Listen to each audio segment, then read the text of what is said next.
نحمدہ و نصلی علی رسولہ الکریم۔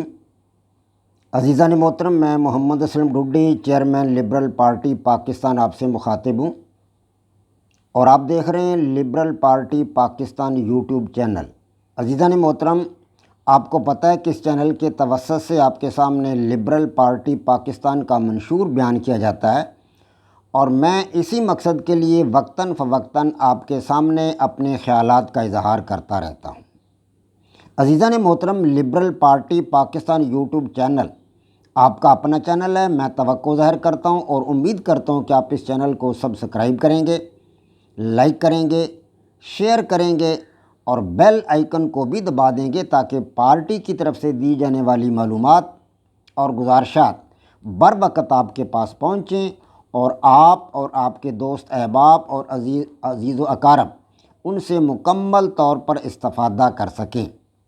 عزیزان محترم، میں آپ کے سامنے پچھلے کچھ دنوں سے لبرلزم کی خوبیاں، یعنی اس کے میرٹس آپ کے سامنے بیان کر رہا ہوں۔ تو آج بھی لبرلزم کی ایک اگلی خوبی مخلوط معاشی نظام کی طرف پیش رفت، یہ آپ کے سامنے رکھوں گا، یعنی لبرلزم کی مخلوط معاشی نظام کی طرف پیش رفت، یہ آپ کے سامنے میں نے رکھنا ہے۔ تو عزیزان محترم، لبرلزم نے مخلوط معاشی نظام کی طرف کس طرح پیش رفت کی، یہ سمجھانے سے پہلے ضروری ہے کہ میں آپ کو لفظ تھیوری اور آئیڈیالوجی، یعنی کہ نظریہ اور نظریہ حیات، ان کا فرق تھوڑا سا وضاحت کے ساتھ سمجھا دوں۔ کل میں نے یہ بات بیان تو کی تھی، لیکن وضاحت کے ساتھ بیان کرنا ضروری ہے۔ تو عزیزان محترم، تھیوری جو ہے، تھیوری، اس کا مطلب اور مفہوم ہے کہ مدلل خیالات کا مجموعہ، مدلل یعنی ریزنڈ خیالات، مدلل خیالات کا مجموعہ جو حقائق یا واقعات کی وضاحت کرے۔ انگریزی میں ہم اسے یوں کہیں گے کہ set of reasoned ideas, set of reasoned ideas intended to explain facts اور ایونٹس، یعنی مدلل خیالات کا مجموعہ جو حقائق یا واقعات کی وضاحت کرے، جیسا کہ ڈارون کی تھیوری ہے ایوولوشن کی، ڈارونز ایوولوشن تھیوری ہے۔ اسی طرح اس لفظ کا معنی جو ہے تھیوری کا اوپینین بھی آتا ہے، اوپینین، اور سپوزیشن بھی، یعنی تجویز یا کوئی رائے، یہ معنی بھی اس کا آتا ہے تھیوری کا۔ تو اب آگے میں آپ کو بتاؤں گا کہ آئیڈیالوجی کا کیا مطلب ہے۔ آئیڈیالوجی کا اردو ترجمہ ہے نظریہ حیات، تھیوری کا ترجمہ ہے نظریہ، فقط نظریہ، اور آئیڈیالوجی کا ترجمہ ہے نظریہ حیات، یعنی کہ اس کو ہم انگریزی میں یوں کہیں گے، اردو پہلے آپ کی اس کی سمجھ لیں کہ اردو میں اس کا مفہوم کیا بنتا ہے۔ اردو میں اس کا مفہوم بنتا ہے خیالات کا مجموعہ، یعنی وہ مدلل خیالات تھے، ریزنڈ آئیڈیاز تھے، یہاں ریزنڈ آئیڈیاز نہیں ہیں، یہ ہے خیالات کا مجموعہ جو کسی معاشی یا سیاسی نظریہ کی بنیاد بنے، یعنی ایسے خیالات کا مجموعہ جو کسی معاشی یا سیاسی نظریہ کی بنیاد بنے، یا خیالات کا مجموعہ جو کوئی مخصوص گروپ یا فرد رکھتا ہو، یعنی کوئی مخصوص گروپ یا کوئی مخصوص جماعت یا کوئی مخصوص گروہ انسانوں کا یا کوئی فرد رکھتا ہو، تو اسے ہم کہیں گے آئیڈیالوجی یا نظریہ حیات۔ اب نظریہ حیات کے جو ہیں وہ 3 لازمی پہلو ہیں، یہ سمجھ لیں بات۔ کوئی بھی نظریہ حیات ہو، اسلام ایک نظریہ حیات ہے، لبرلزم ایک نظریہ حیات ہے، سوشلزم ایک نظریہ حیات ہے، کمیونزم ایک نظریہ حیات ہے، فاشزم ایک نظریہ حیات ہے۔ تو یہ نظریہ حیات جتنے بھی ہیں، مذہب جتنے بھی، یہ سارے کے سارے نظریہ حیات ہیں، ہندو مت ہے، اسلام ہے، یہودیت ہے، عیسائیت ہے۔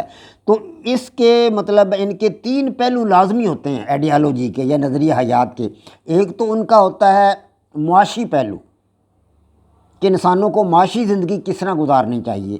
دوسرا ان کا ہوتا ہے معاشرتی پہلو کہ اس نظریہ کو ماننے والے، اس نظریہ حیات کو ماننے والے لوگ جو ہیں وہ آپس میں میل جول کیسے رکھیں گے، ان کی معاشرتی زندگی کیسی ہوگی۔ اور تیسرا پہلو ہوتا ہے ان میں سیاسی پہلو کہ جو لوگ اس نظریہ حیات پر یقین رکھتے ہیں، اس نظریہ حیات کو مانتے ہیں، اس آئیڈیالوجی کو مانتے ہیں، وہ ان میں اقتدار کا طریقہ کار کیا ہوگا، اقتدار حاصل کرنے کا طریقہ کار کیا ہوگا۔ تو گویا کہ 3 پہلو ہیں آئیڈیالوجی کے یا نظریہ حیات کے۔ نمبر 1 اس کا معاشی پہلو، نمبر 2 معاشرتی پہلو، اور نمبر 3 سیاسی پہلو۔ یہ 3 پہلو ہیں۔ البتہ جو مذاہب ہیں ان کے اندر ان کا اپنا ایک روحانی پہلو بھی موجود ہوتا ہے، لیکن 3 پہلو ہر آئیڈیالوجی میں، ہر نظریہ حیات میں موجود ہوتے ہیں، یعنی کہ اس کا معاشی پہلو، معاشرتی پہلو اور سیاسی پہلو۔ اب ہم آتے ہیں کہ جو لبرلزم ہے اس کا معاشی پہلو کیا ہے، اس کا معاشرتی پہلو کیا ہے، اور اس کا سیاسی پہلو کیا ہے۔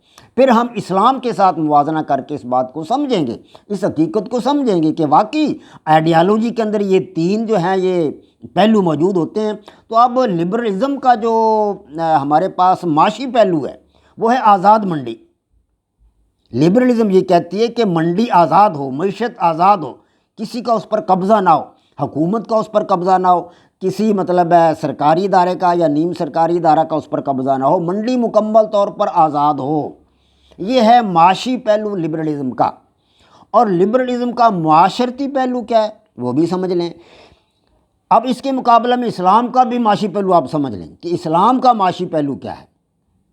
اب لبرلزم کے مقابلے میں اسلام کا معاشی پہلو ہے زکوٰۃ، صدقات، خیرات، فطرانہ وغیرہ۔ یہ اسلام کا معاشی پہلو ہے۔ لبرلزم کا معاشی پہلو میں نے آپ کو بتا دیا آزاد منڈی، اور اسلام کا معاشی پہلو آپ کو بتا رہا ہوں زکوٰۃ، صدقات، خیرات، فطرانہ وغیرہ۔ یہ اسلام کا معاشی پہلو۔ اب لبرلزم کا معاشرتی پہلو سمجھیں، اور پھر ساتھ میں آپ کو اسلام کا معاشرتی پہلو بھی بتاؤں گا تاکہ آپ موازنہ کر کے سمجھ جائیں کہ آئیڈیالوجی یعنی کہ نظریہ حیات اور فقط نظریہ، آئیڈیالوجی اور تھیوری، ان کے درمیان فرق کیا ہے۔ تو اب لبرلزم کا معاشرتی نظام سمجھے۔ لبرلزم کا معاشرتی جو پہلو ہے وہ یہ ہے کہ آزاد طرز عمل، انسان اپنا آزاد طرز عمل جو ہے وہ اختیار کر سکتا ہے۔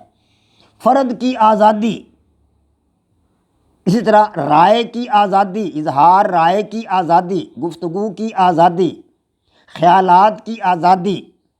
فرد اپنی مرضی سے کوئی بھی کام انجام دے سکتا ہے۔ یہ ہے معاشرتی پہلو لبرلزم کا۔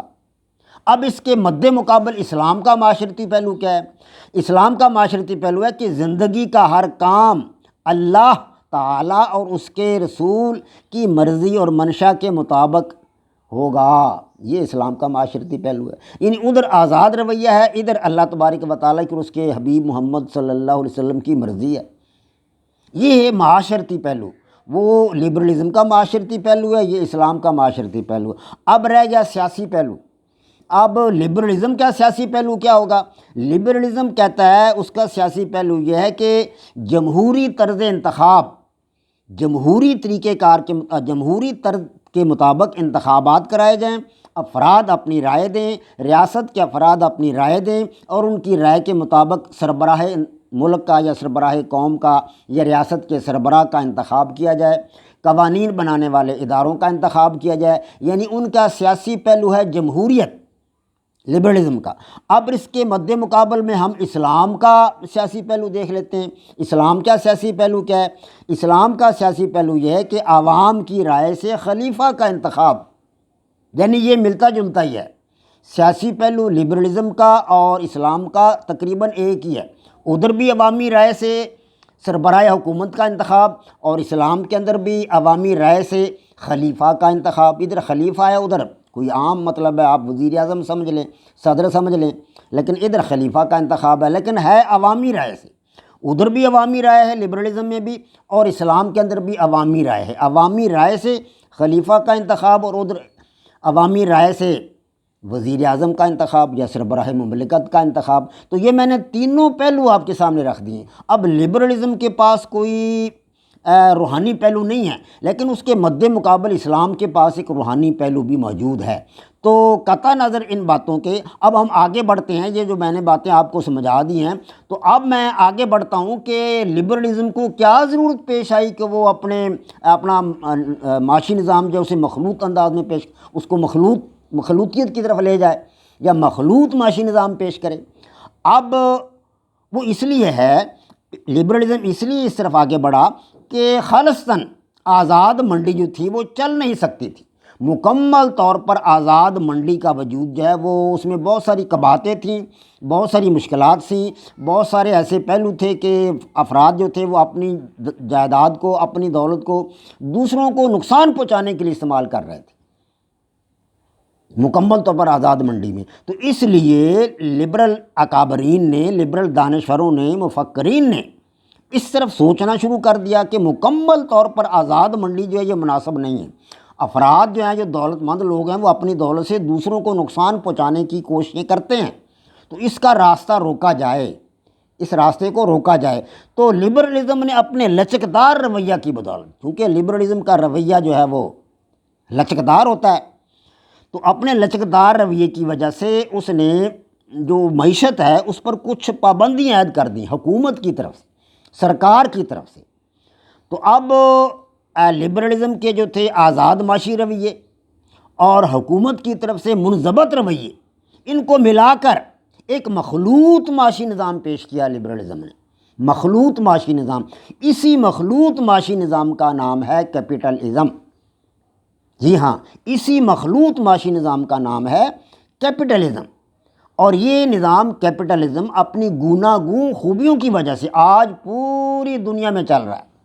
یعنی آج لبرلزم کا جو معاشی نظام ہے وہ مکمل طور پر آزاد معاشی نظام نہیں ہے، مکمل طور پر منڈی آزاد نہیں ہے، مکمل طور پر منڈی جو ہے وہ مطلب آزادی کے ساتھ اپنا کام انجام نہیں دے رہی، بلکہ حکومت کے کچھ اس پر قوانین بھی لاگو ہیں، یعنی پارشلی، جزوی طور پر حکومت کے کچھ قوانین منڈی پر لاگو ہیں۔ اس قسم کے نظام کو لبرلزم کا مخلوط معاشرتی نظام کہا گیا ہے، اور اسی کا نام ہمارے سامنے، ہمارے پاس جو ہے اسی کا نام ہے کیپٹلزم۔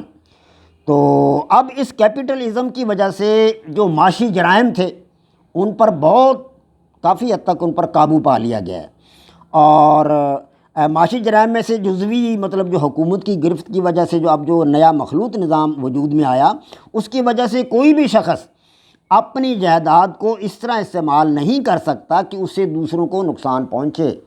سمجھ لیں یہ بات۔ پہلے تو منڈی مکمل طور پر آزاد تھی، فرد مکمل طور پر آزاد تھا، لیکن اب معاشی نظام میں یہ تبدیلی کی ہے کہ کوئی بھی آدمی اپنی جائیداد کو اس طرح استعمال نہیں کر سکتا کہ اس کی جائیداد سے، اس کے طرز عمل سے دوسرے کو نقصان پہنچے، اس طرح نہیں کر سکتا اپنی جائیداد کو استعمال۔ اب یہ تبدیلی انہوں نے پیدا کی ہے، اور یہ اس کے اندر ایک چینج کی ہے، یا امینڈمنٹ اس کے اندر کی ہے، اور اب اس کا نام جو ہے وہ انہوں نے رکھا ہے کیپٹلزم۔ اسی طرح یہ تو ہے معاشی نظام میں تبدیلی، اب ان کا معاشی نظام مخلوط معاشی نظام ہو گیا، کیپٹلزم ہو گیا۔